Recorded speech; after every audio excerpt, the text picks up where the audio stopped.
అందరికీ నమస్కారం. మరి సెట్కి నెట్కి ప్రిపేర్ అయ్యేటువంటి తెలుగు మీడియం అభ్యర్థులందరికీ నా ప్రత్యేకమైనటువంటి కృతజ్ఞతలు. ఈరోజు మంచి టాపిక్తో మీ ముందుకు రావడం జరిగింది. యూనివర్సిటీ విట్స్. దీని నుండి కూడా మనకి సెట్లో కానీ నెట్లో కానీ ఒక బిట్ వచ్చే అవకాశాలు కనిపిస్తున్నాయి.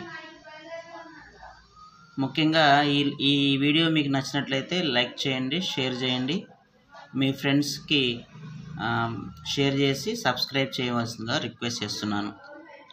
University wits is a group of English dramatist who wrote in the 16th century and they were educated at the universities Oxford and Cambridge. ఆక్స్ఫర్డ్లో కానీ కేంబ్రిడ్జ్లో కానీ చదివినటువంటి మేధావులు మనకి ఎలిజబెథన్ పీరియడ్లో కనిపిస్తారన్నమాట. ముఖ్యంగా మనకు వచ్చేసి జాన్ లిల్లీ, రెండో వాళ్ళు వచ్చేసి జార్జ్ పీలీ, ఈయన ఆక్స్ఫర్డ్లో చదివాడు. Robert Greene, Christopher Marlowe, Thomas Lodge, ఈయన కూడా ఆక్స్ఫర్డ్లో చదివాడు. Thomas Nashe, Thomas Kyd. So మనకి ఇక్కడ మెయిన్గా ఏంటి అంటే ఈ 6 మెంబర్స్ ఆక్స్ఫర్డ్ కేంబ్రిడ్జ్లో చదివినట్టు మనకి కనిపిస్తూ ఉంది. But Thomas kid is also some times included in this group, though he is not believed to have a studied at university అని చెప్పేసి మనకి కనిపిస్తూ ఉంది. ఒక్కోసారి మనకి బిట్టి కనుక వీళ్ళందరూ ఇచ్చి థామస్ కిడ్ కనుక ఇచ్చినట్లయితే ఆన్సర్ వచ్చేసి మనకి థామస్ కిడ్ ఉంటుందన్నమాట. అయితే ఈ విధంగా మనకి 2011లో ఒక బిట్ ఇవ్వటం జరిగింది. Who among the following writers does not belong to the group the university wits అన్నమాట. ఇది 2011 డిసెంబర్లో ఇవ్వటం జరిగింది. జాన్ లిల్లీ మనకి కనిపిస్తూ ఉన్నాడు, థామస్ నాష్ మనకి ఉన్నాడు, జార్జ్ పీలీ ఉన్నాడు, జాన్ వెబ్స్టర్ ఉన్నారా?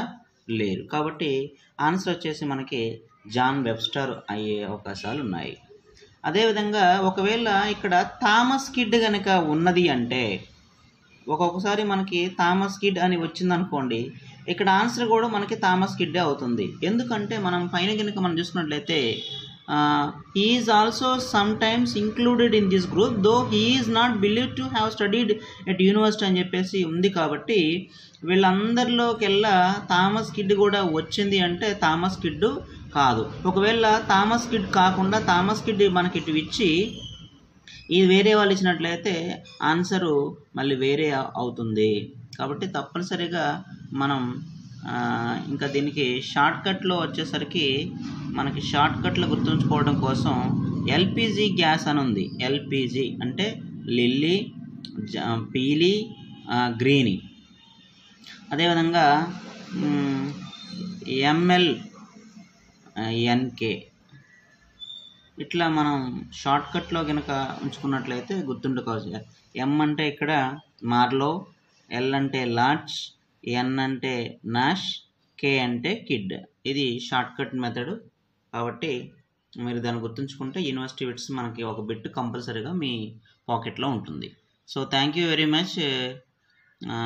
మరి మీకు నచ్చినట్లయితే లైక్ చేయండి, షేర్ చేయండి, సబ్స్క్రైబ్ చేయవలసిందిగా కోరుచున్నాం. Thank you.